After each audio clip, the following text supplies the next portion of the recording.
Hello everyone, I'm Arali and welcome to the channel. So with End of Dragons releasing within the next month and news about the story and the lore being kind of scarce because Arena doesn't want to spoil anything, I thought why not take the time to make a video that's a little bit more lighthearted and that's targeted towards newer players. Specifically Easter eggs. I wanted to talk about something animal Easter eggs related because it's the Lunar New Year, it's the year of the tiger, and I thought why not take this time to show the new players some of the cool stuff that us veterans have seen over the years and that we can kind of talk about. I do want to say that a lot of these are from the top of my head, just things that I remember that I've seen, and then some of the stuff I actually had to look up, and this was all inspired by a recent Reddit post where one of those things was actually discussed and a couple of other things came up, and I thought why not make a video because we've gotten a lot of new players over the years and it would be really cool to just kind of show them some of the cool stuff that we've seen. So let's get right into it. The first thing I want to talk about is the Gopher. Now this is in the village of Shaymore, actually right next to the waypoint there. Up the hill there's a watermill, and right next to that watermill is a little gopher that dramatically turns its head, and that's in reference to the viral video of the dramatic chipmunk with the dramatic music in the background. It's just kind of cute. It's just kind of like this little Easter egg that they put in. It's been there forever and I actually only found out about it recently. Having played for 9 years, you'd think I'd seen those things, especially right in the starting area, but I have not actually, so that's really cool. The next thing is actually right next to the village of Shaymore. It's actually going to be in the fields of Shaymore, and that's going to be in the windmill above Jeb's wheat field. Now the inside of that watermill is really detailed. If you guys have never been inside, just take a minute to go in there and look at all the little details in there. It's really cool. I love it. It's one of my favorite places just because they put so many details into that windmill. It's really cool. But if you go at the very top of the windmill in one of the rooms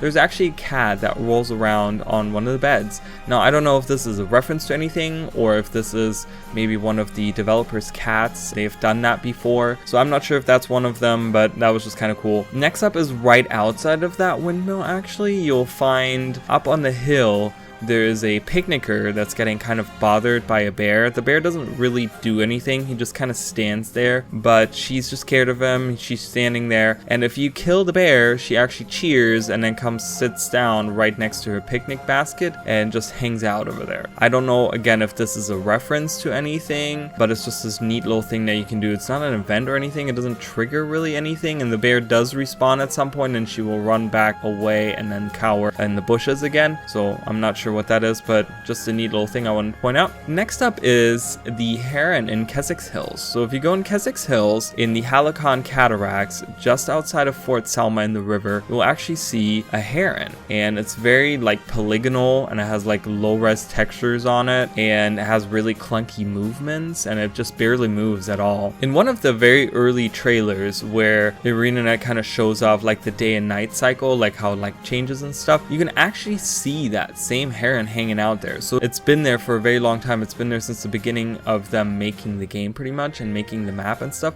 They've never updated it, they've never done anything with it, but I just thought it would be interesting to kind of point that out. You can kind of go over there and hang out with it and it doesn't do anything, but it's just interesting to see that old model from way back when kind of just hang out there. Now speaking of early models and stuff, and this is where kind of the original idea came from, was the pigeons that you can find in Divinity's Reach. And I didn't actually know about this, so once I saw the post I had to go check it out myself. You can find pigeons on the rooftops in Divinity's Reach, which is super cool, and the ones that I found were actually in the eastern commons in the southern area there. You can find them on the archway that goes across the street or on top of the roofs right across from there, but they're these like, again, low polygonal, low res textures pigeons that have like clunky movements again, and just kind of hang out. They don't do anything. So again, it looks like it's from like early development kind of thing, something they put in and they didn't really go back and do anything with it. If you compare it, it's really interesting because my mini was like floating around when I was actually taking video of it, and you can actually see it, how detailed the minis are now that we have versus like those things. So they have the ability to make them a lot nicer, and I don't know if this is something that they kind of had as placeholders and then didn't do anything with, but yeah, it's just kind of cool to point that out to see those things. Okay, next up are the Angry angry chicken in Ebonhawk. So if you go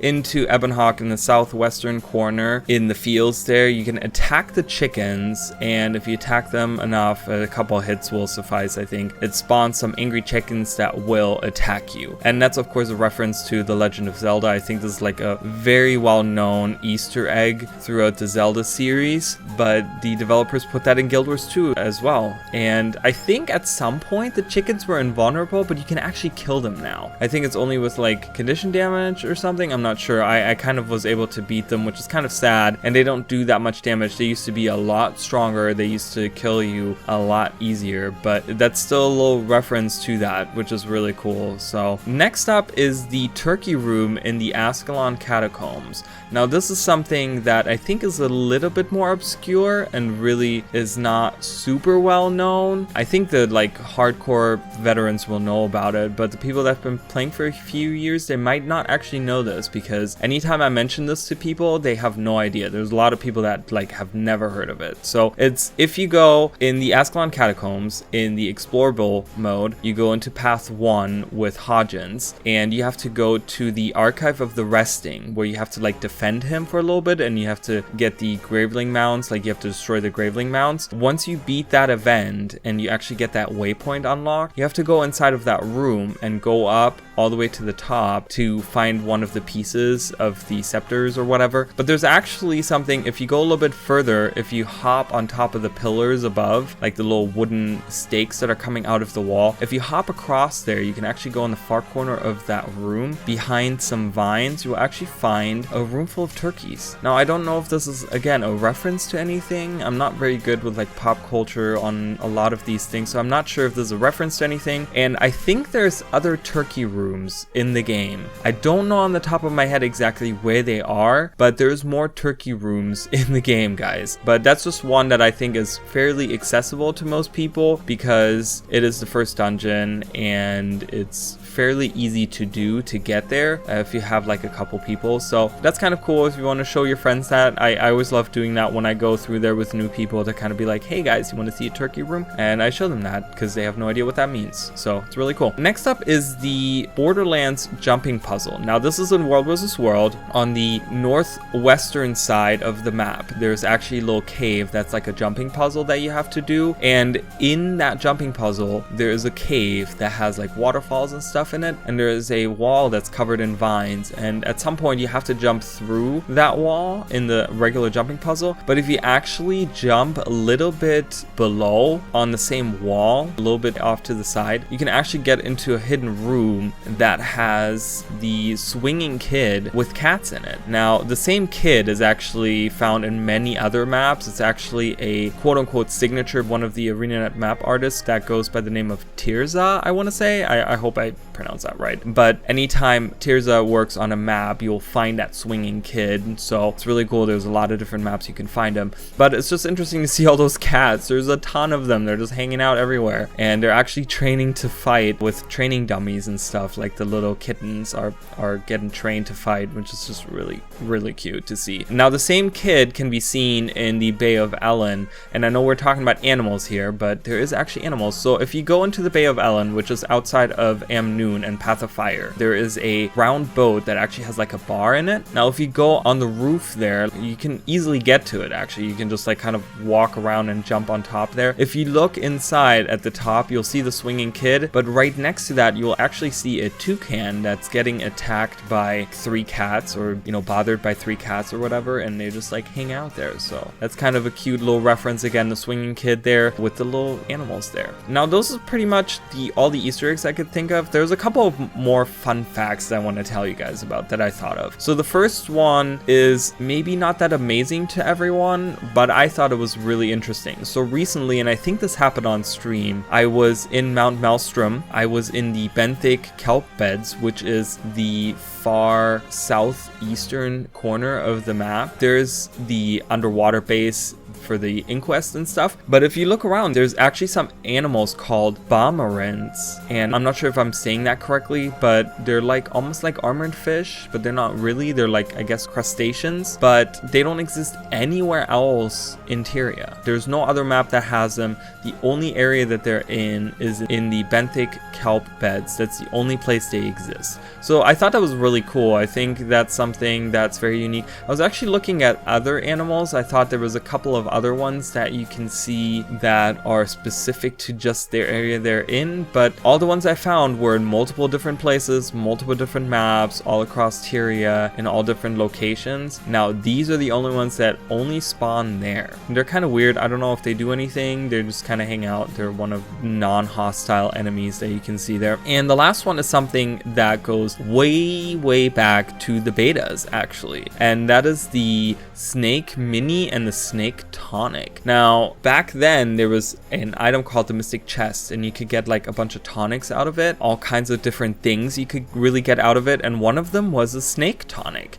and it would transform you into a snake, and you could actually take this into the map. You could run around, you could get attacked, and it didn't have any moves or anything, but it had like these really funky physics where like it would just like curl up inside of itself, and it was just like really strange. You can actually find videos of it on YouTube. If you just type in Guild Wars 2 Snake Tonic Beta, you will easily find videos. I found a couple of them by some YouTubers that are really old videos now, but yeah, you can kind of just see it, how they used to function. So I think they were removed because of the funky physics that they had, and they were actually reintroduced into the game as an ambient creature out in Auburn Hills in the Desert Highlands in Path of Fire. You can actually find them. I think it's the same models, or at least like very similar looking models to those snakes. You can find those out there as ambient creatures. We don't have them as minis, we don't have them as pets, we don't have them at all, but yeah, so those used to exist, and yeah, those were good times. I remember actually seeing those myself when I was playing through, or even having the tonic myself at some point in the betas. But yeah, so that's pretty much it. I just wanted to show some new players